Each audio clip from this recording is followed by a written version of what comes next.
Hello friends, आज हम करेंगे टेक्निक्स ऑफ कैपिटल बजटिंग।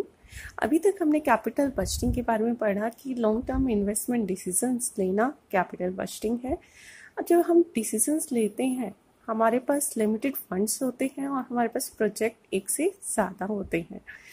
अब उन प्रपोजल्स में से किसी एक बेस्ट प्रपोजल को किस बेस पर हमने सेलेक्ट करना है और किस बेस पर हमने रिजेक्ट करना है, उसके लिए हम कुछ टेक्निक्स का यूज़ करते हैं और उन टेक्निक्स को हम बोलते हैं कैपिटल बजटिंग टेक्निक्स।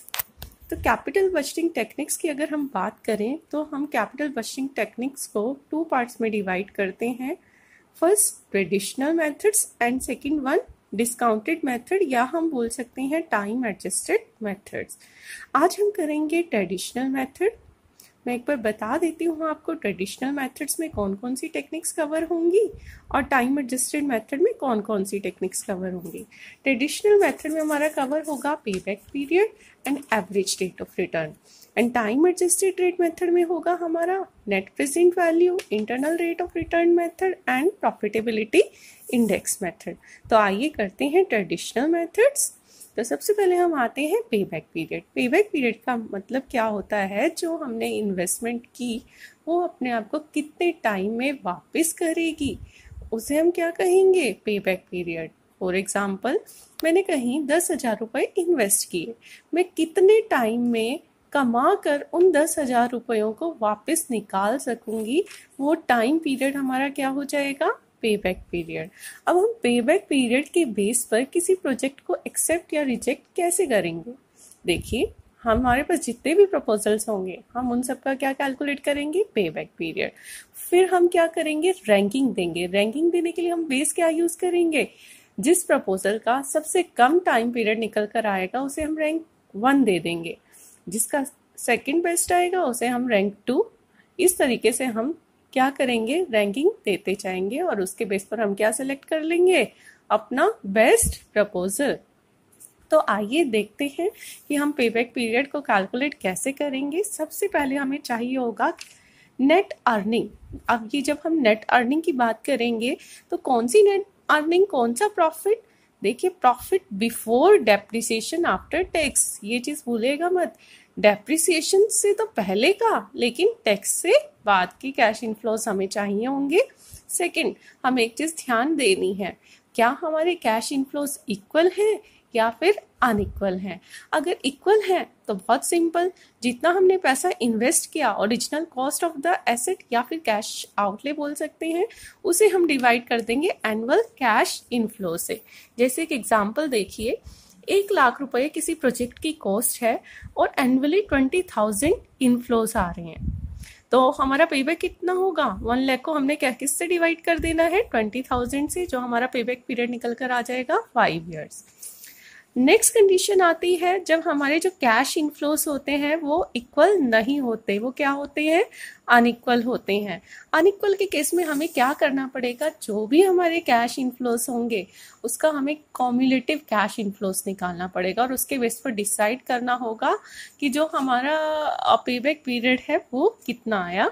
जैसे एक एग्जाम्पल है कि किसी इन्वेस्टमेंट में 20,000 रुपीज लगाए गए हैं। फर्स्ट ईयर में प्रोजेक्ट ने कमा कर दिए 1000, सेकेंड ईयर में 2000, थर्ड में 4000, 5000, 8000। अब हमने इसका क्या निकालना है, कम्युलेटिव कैश इनफ्लो 1000, 3000, 7000, 12,000 एंड 20,000। कितने सालों में जाकर पूरे हुए 20,000 रुपए, 5 सालों में। तो हमारा पेबैक पीरियड कितना आ गया, 5 ईयर्स। चलिए अब हम बात करेंगे एडवांटेजेस ऑफ पेबैक पीरियड की, कि हमें पेबैक पीरियड के क्या क्या फायदे हैं। देखिए, सबसे पहले तो समझना और कैलकुलेट करना इजी होता है। दूसरा, ये हमारी कॉस्ट को सेव करता है, कॉस्ट कटिंग होती है क्योंकि इसमें टाइम भी कम लगेगा और लेबर भी कम लगेगी। नेक्स्ट पॉइंट, ये ऑब्सोलिसेंस के जो लॉस होता है ऑब्सोलिसेंस की वजह से उसे रिड्यूस करता है। क्यों, क्योंकि हमने कैसे प्रोजेक्ट को सिलेक्ट करना है, जिसका शॉर्टर पेबैक पीरियड होगा। अब डिसएडवांटेजेस की बात करें तो डिसएडवांटेजेस में क्या आ जाएगा कि पे बैक पीरियड के कैश इनफ्लोज को कंसीडर करता ही नहीं है। मान लीजिए 2 प्रोजेक्ट है, एक का पे बैक पीरियड ज़्यादा आ रहा है, एक का कम आ रहा है। जिसका ज़्यादा आ रहा है उसके कैश इनफ्लोज फ्यूचर में भी ज़्यादा है, उसे इग्नोर कर दिया, और जिसका कम आ रहा था फ्यूचर में कुछ इनफ्लोज ही नहीं आ रहे या कम आ रहे हैं। तो क्या है, ये इसकी एक ड्रॉबैक हो जाती है। सेकेंड पॉइंट है, ये टाइम वैल्यू ऑफ मनी को इग्नोर कर देता है, कि टाइम वैल्यू ऑफ मनी को कंसीडर नहीं करता। Next point, it does not take into consideration cost of capital. कितना पैसा हमने कैपिटल इकट्ठी करने पर लगाया उसे भी इग्नोर कर दिया। मिनिमम एक्सेप्टेबल पेबैक पीरियड का कोई क्राइटेरिया ही मेंशन नहीं है। हर एसेट को एक इंडिविजुअल एसेट मानकर चलता है, ये भी एक बहुत बड़ी प्रॉब्लम है जो फिजिबल नहीं है। और जनरली पेबैक पीरियड में कंपनी की ट्रू प्रॉफिटेबिलिटी को मेजर नहीं किया जाता। तो ये थी कुछ डिसएडवांटेजेस।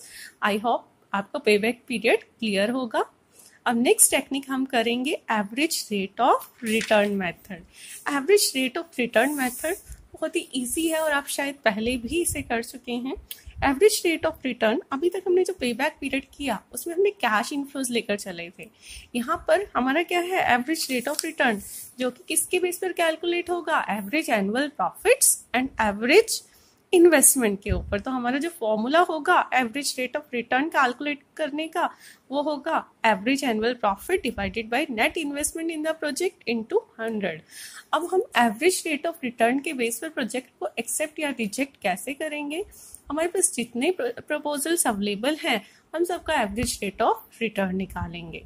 ठीक है, एवरेज रेट ऑफ रिटर्न निकाला। एवरेज रेट ऑफ रिटर्न निकालने के बाद जिसका ARR मैक्सिमम होगा, average rate of return maximum होगा, उस प्रपोजल को एक्सेप्ट कर लिया जाएगा और बाकियों को क्या कर देंगे, रिजेक्ट कर देंगे। आइए अब हम पढ़ते हैं इसकी एडवांटेजेस क्या है और डिसएडवांटेजेस क्या है। एडवांटेजेस की बात करें तो फर्स्ट एडवांटेज क्या होगी, वही it is simple to understand and calculate.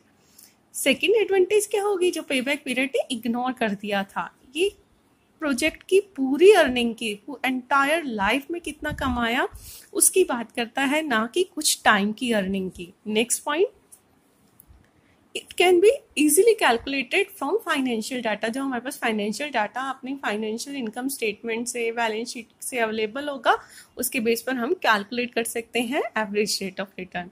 अब डिसएडवांटेजेस की बात करें तो देखिए, ट्रेडिशनल मेथड की फर्स्ट डिसएडवांटेज आपकी यही बनेगी कि does not consider the time value of money. पैसे की वैल्यू को लेकर ही नहीं चलता।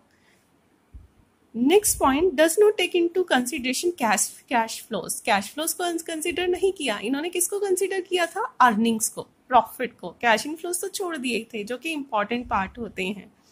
नेक्स्ट क्या पॉइंट है इसका, कि अगर कोई project 20% rate of return cover करता है 2.5 साल में, कुल 2.5 साल हमें प्रॉफिट ला कर दे रहा है, और दूसरा प्रोजेक्ट है जो 18% कर रहा है लेकिन कई सालों तक हमें प्रॉफिट ला रहा है, तो वैसे बेस्ट कौन सा होगा, 18% वाला ना, क्योंकि नंबर ऑफ ईयर्स तक प्रॉफिट अर्न करके दे रहा है। लेकिन अगर हम ARR के बेस पर किसी प्रपोजल को एक्सेप्ट या रिजेक्ट करते हैं तो वो क्या हो जाता है, हमारा कई बार रॉन्ग डिसीजन भी हो जाता है। थैंक यू सो मच, ये था आज का हमारा टॉपिक। आई होप आप लोगों को समझ आया होगा। तो बने रहिए हमारे चैनल के